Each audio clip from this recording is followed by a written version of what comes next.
As per government's policy, by law, every and anybody can apply for a job as long as they're qualified. And we have a transparent process where you have to be vetted by a committee of 3 persons, including personnel affairs and the department that is hiring, and usually either another department head or the SG, depending on the level of the function.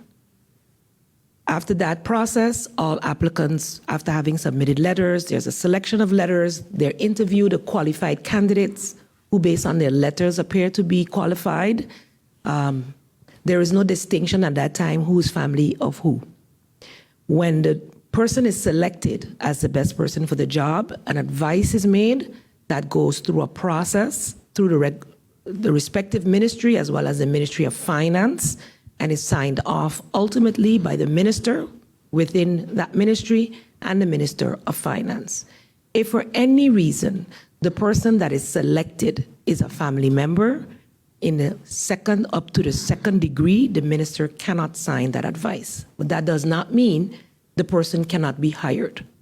Someone else, once that person is found to be fit for the job, a replacement minister can sign off on it based on the advice of the organization. I'm hoping that I've clarified that. To the 2nd degree. Beyond the 2nd degree, the minister is allowed to sign, according to our law.